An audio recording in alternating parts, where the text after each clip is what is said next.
이 시대를 어떻게 살아갈 것인가? 오늘 우리가 본문을 통해서 같이 은혜 받을 말씀의 제목입니다.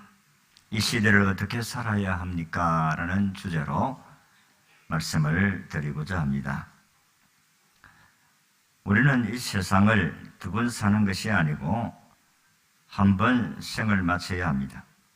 아마 두 번 살 수 있다면은 한 번은 연습 삼아서 대충 살아보고 마지막으로 살아갈 때는 정성스럽게 성실하게 살아갈 수 있지 않는가 그렇게 생각할 수도 있습니다. 그러나 단 한 번으로 끝내야 하니까 인생을 어리석고 또 허송세월 보내면서 후회하는 삶을 살지 않을 것입니다.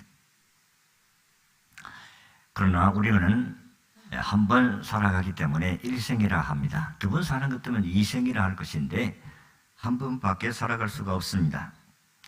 지금 우리의 시대는 21세기를 살아가고 있습니다.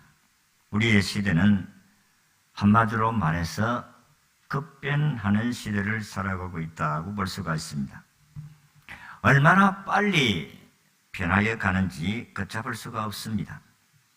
변화의 속도를 따라갈 수 없는 시대가 오늘 시대입니다. 우리 같은 이런 나이의 시대는 참으로 뱁새가 항새에 따라가면 다리가 찢어진다는 말 같이 참으로 힘든 시대인 것만은 틀림이 없습니다. 예를 한번 들어보면 우리는 스마트폰이 나오고 핸드폰이 나오기 전에 삐삐라는 것을 사용해 본 적이 있습니다. 삐삐를 차고 다니는데 누가 전화를 걸어달라고 전화번호가 화면에 뜨면 우리는 공중전화박스 가서 전화를 걸곤 했습니다. 그러다가 아날로그 방식으로 무전기 같은 핸드폰이 나오게 되었습니다. 이것이 1세대의 이동통신이라 그렇게 볼 수가 있습니다. 음성을 다른 부호로 바꾸지 않고 음성으로만 전달하다가 보니까 용량이 크고 속도가 느려서 여간 불편한 것이 아니었습니다. 그러나 1세대의 핸드폰을 가졌던 사람은 그래도 사람들 앞에 폰 잡고 그렇게 무전기 같은 핸드폰을 들고 사용했던 적이 있습니다. 그것이 불과 20년 전의 일입니다. 그 후에 2세대의 이동통신이 나왔습니다. 이 2세대의 이동통신이 나오자마자 또 3세대의 상용되는 또 핸드폰이 나왔습니다. 그것도 잠시고 이제는 오늘 시대는 정말 스피드 시대 같이 너무 빠른 속도로 전송이 되어지기 때문에 이제는 여기 앉아서도 전 세계의 정보를 다 입수할 수 있는 그런 시대가 되었습니다. 그래서 어느 곳에서든지 화상 통화가 가능하게 됩니다.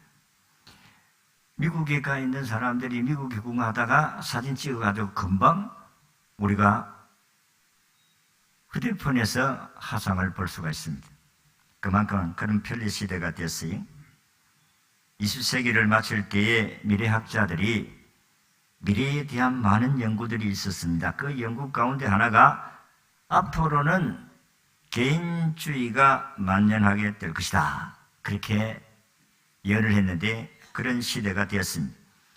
여러분들이 기차를 타고 가든지 버스를 타고 가든지 어느 한 사람, 저 사람과 대하는 사람이 거의 없고 전부 핸드폰 들고 문자 보내고 전화하고 영화도 보고 이런 시대가 되었습니다. 윤리의식이 희박해지고 윤리의 부재로 인해서 사회 통제력이 약화된 시대가 되었습니다.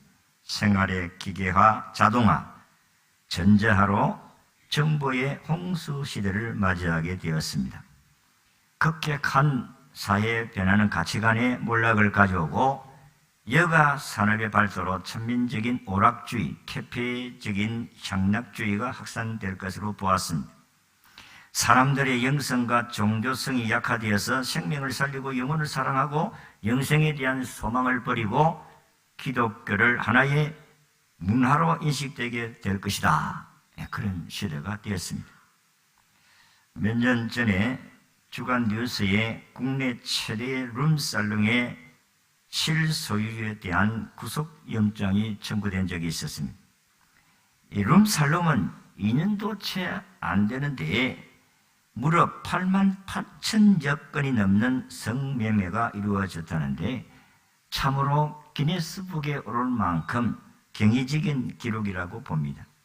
룸살롱의 방이 180개의 종업원이 500명에 이르고 이렇게 기업형 룸살롱을 운영할 수 있었던 것은 권력기관과 유착되어 있었기 때문에 다른 나라가 아니고 우리나라입니다. 이것은 가치관이 몰락한 현대 천민적인 오락주의, 대표적인 향락주의가 가지고 온 결과라고 봅니다.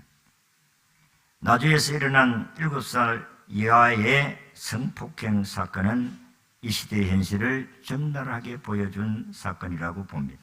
그뿐 아니고 초등학교 다니던 여자 어린아이가 성폭행을 당해서 농약을 먹고 자살을 시도하였고, 중학교 3학년 학생이 수업 도중에 갑자기 진통을 느껴 급하게 병원으로 옮긴 중에 아기를 낳는 이야기는 오늘 내일의 이야기가 아니십니다. 아니고 오늘 시대의 이야기입니다. 보통 심각한 일이 아닐 수 없다는 것입니다. 성경 창세기 6장에 보면 6장 5절에 여호와께서 사람의 죄악이 가득함과 그 마음에 생각하는 모든 계획이 항상 악할 뿐임을 보시고 라고 했습니다. 시대가 갈수록 더 악해져 가므로 주님의 재림이 가까워 오고 있다는 것입니다. 종교 사회학 박사들은 21세기 후반에 들어오면 대체 종교라는 것이 올 것이다. 대체 종교. 한국 교회가 정체된 사회적 요인으로 대체 종교의 발달을 지적했습니다. 이 대체 종교라는 것은 사람들이 신앙이 희박해지니까 어디 놀러 갈 데가 없느냐, 여가 산업의 발달로 인해서 사람들이 교회를 떠난다는 것입니다. 서구 선진국들이 걸어간 그 길을 그대로 답습하고 있는 현실이 우리나라입니다. 수많은 관광지, 휴양지 이런 것들이 개발이 되어지고 각 자치단체에서도 살을 걸고 관광지를 개발하고 휴양지를 조성하고 있습니다. 골프장, 스키장, 수영장, 스파, 온천지구. 사람들은 자기 건강을 챙겨야 하고 휴식을 즐기고 각종 유흥업소에 드나들고 오락을 즐길 공간들을 많이 만들게 되어짐으로 말미암아 이게 오늘날 대체 종교를 대체할 수 있는 그런 기관이 만들어졌다는 것입니다. 도심에서 조금만 벗어나면 콘도와 호텔이 절비하고 각종 위락시설을 갖추고 주말이 되면 사람들을 끌어모으고 있습니다. 여기에 주 5일 근무제가 정착되면서 금요일 오후가 되면 도시는 텅 비어지고 썰물처럼 도시를 빠져나오고 있는 시대. 그게 오늘 시대다. 그래서 오늘 시대는 지금 어느 지점에 있는지 정체성을 분명히 가지 않는다면 우리는 어리석은 사람으로 살다가 인생을 망칠 수 있다는 것입니다. 그러면 우리는 지금 이 시대를 어떻게 살아야 할 것인가? 이런 현실에서 신앙인이 어떻게 사는 것이 지혜롭게 사는 것인가? 지혜롭게 살아라. 지혜롭지 못하게 살면 인생을 망친다. 이게 오늘 우리가 읽은 말씀의 요지입니다. 자, 그러면 어떻게 이 시대를 살아야 할 것인가? 첫째는 이 시대를 바르게 살려고 하면 어떤 시대인지 알아야 한다는 것입니다. 오늘 시대는 오늘 우리가 읽은 14절의 말씀같이 세월을 아끼라 때가 악하니라 그렇게 말씀을 16절에 그렇게 말씀을 했어요. 이 시대가 악한 시대라고 말씀을 하고 있습니다. 어쩌다가 한두 사람이 악한 행동을 행함으로 말미암아 악한 시대라 그렇게 말씀하는 것이 아니고 이 시대를 살아가는 사람들의 삶이 악하다는 것입니다. 다시 말해서 타락했다는 것입니다. 물론 인간은 타락한 본성을 가지고 살아가기 때문에 주님을 만나지 아니하면 사람들은 더 악해질 수밖에 없다는 것입니다.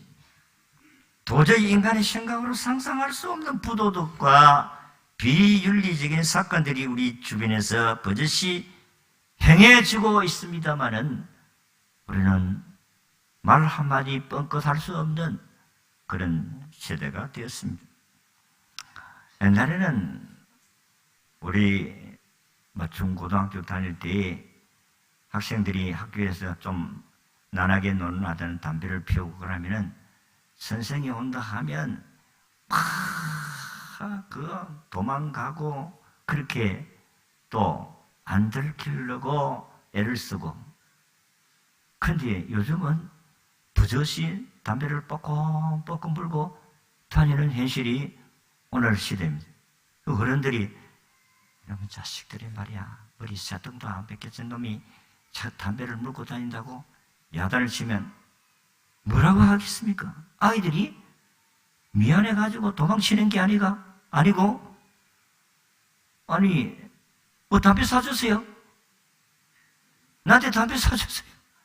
이렇게 달라드는 시대, 이런 시대가 오늘 우리의 시대입니다. 담배를 피우고 오다가 어른들이 오면 그냥 담배불을 끄고 도망가는 그런 시대가 아니올시다. 그래서 성경 디모데후서 3장 1절에 보면 말세에 고통하는 때가 이르리니 사람들은 자기를 사랑하며 돈을 사랑한다고 하였습니다. 현대인들의 가장 뚜렷한 특징은 물질에 약하다는 것입니다. 민수기 20장 20절에 보면 나는 의인의 죽음같이 죽기를 원하며 나의 종말이 그와 같이 되기를 바라는도다. 이게 발람 선지자가 한 시입니다. 누구나 다 의인의 죽음과 같이 죽기를 원하고 자신의 최후가 어렵지 못한 삶을 마감하고 싶은 사람은 한 사람도 없습니다. 어렵게 인생을 마치고 싶은 것이 사람입니다. 끝까지 믿음을 지키다가 승격하는 한이 있더라도 도중에 믿음에서 떠나가는 비겁한 삶을 살고 싶지 않는 것이 오늘 우리의 신앙관이 아니겠어요? 그런데 민수기 23장 10절의 말씀을 보면 발람의 시가 나오는데, 발람은 그의 시와 같이 의인이 죽음같이 죽기를 원했지만은 자신을 은금으로 유혹했을 때에 그의 마음은 이미 기울어져 있었다는 것입니다.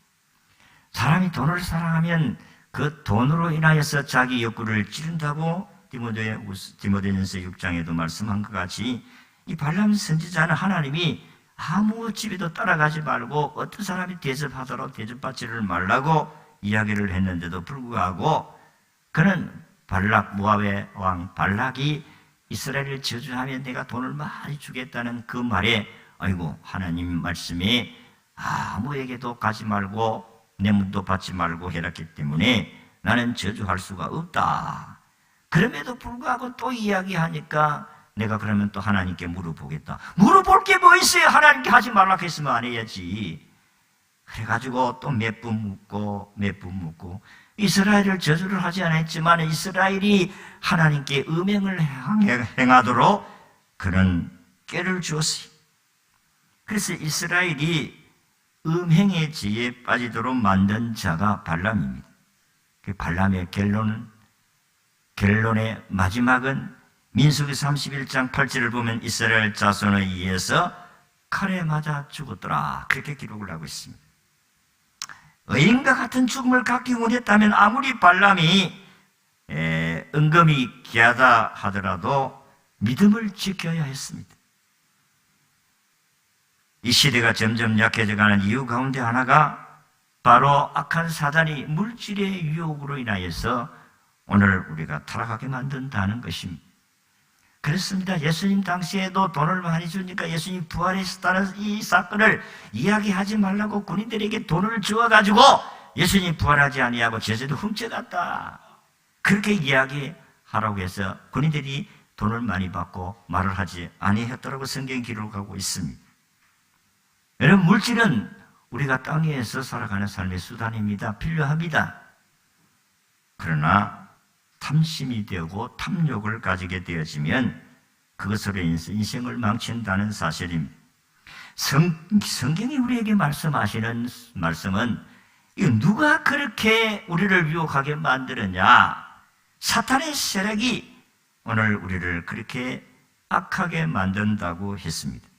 마태복음 13장 24절에 보면 예수님이 씨 뿌리는 비유를 보면 천국은 좋은 씨를 제밭에 뿌린 사람과 같으니 사람들이 잘 때에 그 원수가 와서 곡식 가운데 가라지를 더 뿌리고 갔다 그랬습니다. 38절의 말씀을 보면 가라지는 악한 자의 아들들이요 가라지를 심는 원수는 마귀라 그렇게 말씀을 했어요. 이와 같이 마귀는 이 세상을 악하게 만듭니다. 사람이 마음에 탐심을 가지면 거기에 마귀가 우리의 마음을 알기 때문에 그를 도구로 쓴다는 사실을 아셔야 됩니다. 이와 같이 마귀는 세상을 악하게 만듭니다. 인간의 생각과 말과 행동 생활을 점점 악하게 만들어서 타락하게 한다. 그래서 마귀는 고린도후서 11장 4절의 말씀같이 마귀는 강명한 천사와 같다고 했어요. 얼마나 의로운 채 하는지 모릅니다. 그러나 결국은 여러분들을 미혹해서 타락하게 한다는 사실을 여러분이 알아야 됩니다. 이런 유혹이 오늘 우리 현실 가운데 많이 있습니다. 어느 요소든지 죄를 지을 수 있는 요소들은 돈으로 찾아옵니다. 돈이 안 되면은 그 다음에 방탕으로 찾아옵니다. 그래서 오늘 두 번째는 이 시대가 악한 시대인데 이 악한 시대의 특징은 방탕이다 하는 것입니다. 오늘 18절의 말씀을 보니 술 취하지 말라 이는 방탕한 것이니 라고 했습니다. 이 방탕이라는 말은 술로 인해서 자신의 마음을 절제하지 못하는 사람을 가리키는 말씀입니다. 여러분들이 술 취하면 신앙생활을 제대로 할 것 같아도 신앙생활이 잘 안 됩니다. 술 먹었다고 지옥 가고 천당 가는 것은 아닙니다만은 술 한 번 먹었다고 해서 지옥 갑니까? 아니 옳시다. 그러나 술로 인하여서 사람이 타락하기 때문에 죄를 짓기 때문에 그가 이 시대에 사람들에게 손가락질을 받을 수밖에 없습니다. 사람들은 술을 먹으면 절제할 줄을 몰라요. 그래서 이 인간의 본능대로 살면 짐승과 같은 사람입니다. 절제하지 못하면. 사탄이 우리를 유혹하는 가장 손쉬운 방법이 바로 술입니다. 술을 먹으면 알코올 성분이 우리의 말초 신경을 마비시켜버립니다. 그래서 아까도 말씀드린 것 같이 본능이 원하는 대로 행하게 만듭니다. 오늘 교회도 많지만 교회가 하나 쓰면 술집은 2개, 3개 더 늘어난다고 합니다. 본문에 나오는 이 에베소라는 도시는 술의 도시입니다. 남자나 여자나 술을 많이 먹는 도시가 에베소입니다. 그래서 술 때문에 에베소 도시가 타락했습니다.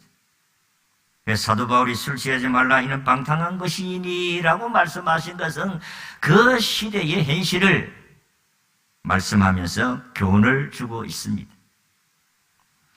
유대인의 지에서 탈무드에 보면 이런 이야기가 등장합니다. 노아 시대에 홍수로 세상을 심판했습니다. 그러나 노아의 8가족은 구원을 받았습니다. 방주에서 나왔어요. 노아가 포도나무를 심었다고 했습니다. 그때 사탄이 등장해서 몰래 포도밭의 양과 원숭이, 사자 그리고 돼지를 끌고 와서 그것을 죽여서 그 피로 거름을 주고 사라졌다고 합니다.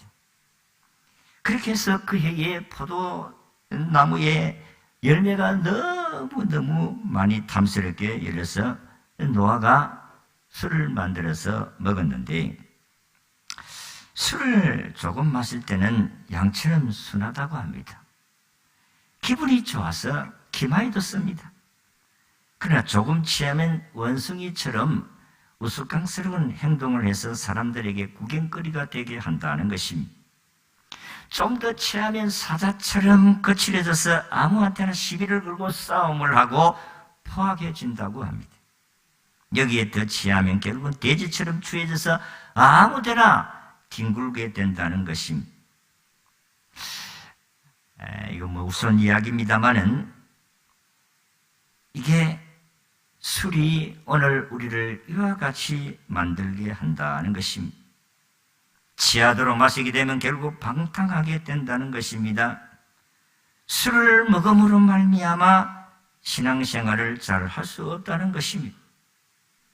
술을 먹게 되면 적당하게 타협하여 이성적으로 살기를 원합니다. 결국 세속에 물들어서 방탕할 수밖에 없다. 오늘 저 목사님은 내가 네 술 먹는 거 어찌 알고 우리 마누라가 이야기했나? 아무개 집사가 이야기했나? 예, 가만히 있다고 오늘 특별히 술 이야기를 저렇게 했었는가? 여러분, 술을 마시는 사람들은 술을 끊으세요.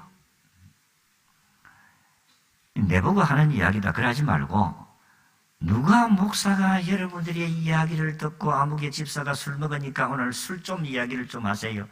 술 먹으면 방탕하고 인생 망친다는 사실을 좀 이야기해 주세요. 그렇게 이야기하고 내가 설교를 준비하는 목사가 어디 있겠어요? 이 시대를 바르게 살려고 하면 방탕해서는 안 된다. 방탕은 가장 중요한 것이 술입니다. 술을 먹음으로 신앙생활을 잘하는 사람은 한 사람도 못 봤어요. 오늘 이 시대를 하나님께서 악한 시대라고 하시면서 사도 바울은 방탕하지 말라. 술 취하여 방탕하지 말라. 이것이 오늘 너희들이 망하지 않는 길이다. 마지막으로 이 시대를 바로 살려게 하면 오직 성령의 충만을 받아야 한다고 했습니다. 18절에 보면 술 취하지 말라 이런 방탕한 것이 오직 성령의 충만함을 받으라. 오늘 시대는 바르게 살기 위해서 죄짓고 살기보다는 바르게 산다는 것이 더 어렵습니다. 이런 시대 속에 어떻게 하면 건전하게 살아갈 수가 있을까? 2000년 전에 사도 바울은 오직 성령의 충만함을 받으라고 했습니다. 성령 하나님이 계속 나를 지배할 수 있도록 하라는 것입니다. 이 충만이라는 말의 뜻은 넘친다. 이런 코카콜라 선전하는 거 봤지? 그게 팍 뚜껑을 열니까 솟아오르는 그 코카콜라 넘친다. 하나님이 나를 완전히 지배하고 다스린다. 그런 말씀입니다. 그러려고 하면 말씀과 기도로 무장해야 우리는 자기 자신을 절제할 수 있게 될 줄로 믿습니다. TV 프로 중에서 동물의 왕국이라는 프로가 있습니다. 저는 어쩌다가 한 번씩 그 타임이 맞으면 보는 때가 있는데, 동물의 왕국을 보면 굶주린 사자가 동물을 잡아먹는 것을 보게 되는데 얼룩막도 잡아먹고 큰 물소도 잡아먹는 것을 보았습니다. 어떻게 저렇게 큰 물소를 잡아먹고 얼룩말을 잡아먹는가? 여러분들이 가만히 자세히 보면 동물들이 물이 때를 탁 해가지고 그룹을 형성했을 때는 사자도 덤벼들지 않습니다. 그런데 그 무리 가운데서 한 짐승이 홀로 떨어져 있을 때 사정없이 달라듭니다. 끝까지 포기에 안 주고 물어뜯고 그래서 그를 잡아먹는 것을 봅니다. 재미있는 것은 여러분들이 그렇게 뭐 잘 안 보는지 모르지만 어떻게 저거를 잡아먹는가 전 자세히 보니까 사자가 짐승을 공격할 때 가장 약한 부분을 아주 치명적인 부분을 물더라고요. 그게 어디겠어요? 목, 큰 말이나 물소나 이런 큰 짐승도 달려들어가지고 이 목을 딱 물으면 안 나와요. 그럼 막 달리면 큰 무거운 사자가 대롱대롱 달리면서 물고 안 나왔습니다. 그러면 이 큰 물소라도 얼룩말이라도 가다가 지쳐서 그냥 쓰러지는 거예요. 그러면 이제 잡혀먹는 겁니다. 여러분, 오늘 저는 그 광경을 보면서 우리 신앙생활도 또 마찬가지입니다. 우리의 신앙을 약하게 하고 우리의 약한 부분을 사탄이 알면은 그거 물면은 우리가 이겨낼 수가 없어요. 목덜미를 물어뜯으면 놓지 않습니다. 사탄은 놓지 않아요. 사탄의 전략 가운데 한 가지가 바로 그런 것입니다. 여러분이 약한 부분을 다 사탄은 알고 있습니다. 술에 약하든지 돈에 약하든지 이성에 약하든지 명예에 약하든지 이 약한 부분을 마귀가 알기 때문에 그것을 이용한다는 사실을 아셔야 됩니다. 성도들은 세상에서 유혹에서 제외된 사람들은 아닙니다. 지혜법권에 속한 사람들이 아니다 이 말이에요. 여러분 성경에서 성적인 부분에 약한 사람이라 세 사람을 이야기하면 한 사람은 요셉이고 한 사람은 다윗이고 한 사람은 삼손입니다. 그 세 사람 가운데 한 사람은 그게 약한 부분을 이겨냈었습니다. 요셉입니다. 요셉은 비록 종살이 해도 그 여주인이 유혹을 해도 그는 그 유혹을 이겨낼 수가 있었습니다. 왜 이겨낼 수가 있었어요? 하나님이 그와 함께 하시기 때문에 이겨낸 줄로 믿습니다. 하나님이 그와 함께 하시니 그 누구도 그를 이겨낼 수가 없어요. 여러분 요셉이 그렇게 유혹을 당할 때 아무도 없지 않느냐. 그 여인 주인이 나와 동침하자. 그 옷을 잡고 막 이렇게 나와주자라는 옷을 벗어버리고 도망친 자가 요셉입니다. 다윗은 그렇지 않아요. 다윗은 죄를 범합니다. 이성의 유혹을 당했어요. 저 부하들은 다 전쟁터에 보냈는데 낮잠 한숨 자고 일어나서 광궁을 걸리다가 여인이 모욕하는 걸 보고 저 여인이 누구냐 알아보느라 알아보기를 못 알아보고 남의 아내를 갖다가 그래서 그 아내를 자기 부하의 아내인 것을 알고도 그를 강간하고 그에게 그를 더럽히게 만듭니다. 그 나단 선지자가 와서 왜 당신이 이런 짓을 했느냐. 왕인데 하나님이 아내를 주려고 하면 어디 이 사람뿐만 아니고 얼마든지 있는데 왜 당신이 남의 아내를 빼앗느냐고 책망했을 때 내가 잘못했다 한국했어요. 그리고 회개했습니다. 그리고 하나님께 온전히 돌아왔어요. 하나님이 긍휼을 베풀어 주신 줄로 믿습니다. 그러나 삼손은 그렇지를 않았어요. 삼손은 이 술집에 들락날락 가사에서 또 가드에 가지고 이 들으려는 여자를 만나가지고 결국은 그 유혹에서 이기지 못하고 두 눈이 뽑히고 블레셋 나라의 멋대를 돌리다가 그 인생을 마친 자가 삼손입니다. 여러분 우리는 다 약한 부분이 있어요. 성경에 보면 아브라함의 조카 롯의 아내가 돈에 약했어요. 어떤 일이 일어나더라도 뒤를 돌아보지 말라고 소돔과 고모라가 망할 때에 뒤를 돌아보지 말라고 했는데 뒤를 돌아보다가 소금 기둥이 되었습니다. 아나니아 삽비라도 역시 마찬가지로 돈에 약했어요. 그래서 하나님 앞에 거짓말함으로 그 부부가 한꺼번에 하나님의 부름을 받았던 사실을 볼 수가 있습니다. 물질에 약한 돈에 약한 사람 가룟유다 같이 예수님을 은 30냥에 팔아먹는 사람 또 아간 같은 사람 여러분들이 돈에 약해지면 사탄의 이용물이 된다는 사실을 아셔야 됩니다. 때가 악하기 때문에 약점을 조심하며 살펴야 됩니다. 여러분들이 약점을 다 마귀가 알겠습니까? 모르겠습니까? 압니다. 마귀는 영물이기 때문에 여러분들의 약점을 다 안다 이 말이에요. 무엇이 약한가? 약한 부분에 마귀가 공격한다는 사실을 알아야 됩니다. 그래서 물질에 약하든지 이성에 약하든지 명예에 약하든지 어쨌든 우리의 약한 부분에 마귀가 공격합니다. 시대가 악합니다. 주의 뜻이 무엇인지 분별할 줄 알아야 됩니다. 성령 하나님이 우리를 충만하게 다스리시면 그는 모든 유혹에서 이겨낼 줄로 믿습니다. 말씀과 기도로 무장하면 이 시대를 이겨낼 수가 있어요. 말씀을 가까이 하라는 이유가 거기에 있고 말씀을 많이 읽으라는 이유가 있고 암송을 하라는 이유도 거기에 있습니다.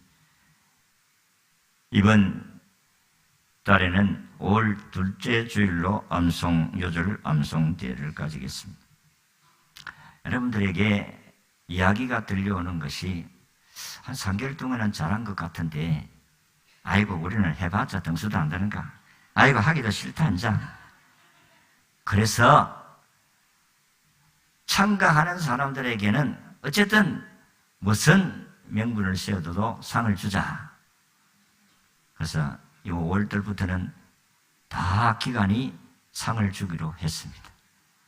1등, 2등, 3등은 있고 남자들도 1등, 2등은 있고 참여하는 모든 기관들은 다 상금을 주기로 했습니다. 열심히 이어오시기를 바랍니다. 상 주기 위해서 하는 게 아니고 하나님 말씀을 가슴에 새기도록 하기 위해서 그렇게 하는 것입니다. 시대가 갑니다. 이 시대는 점점 타락해져 가는 시대입니다. 악한 시대의 특징은 방탕입니다. 이 방탕한 시대를 이기려고 하면 성령의 충만함을 받아야 되는데 성령 충만은 말씀과 기도 외에는 없습니다. 하나님의 말씀과 기도로 무장해서 이 시대를 이겨가는 저와 여러분이 되시기를 주의 이름으로 축원합니다.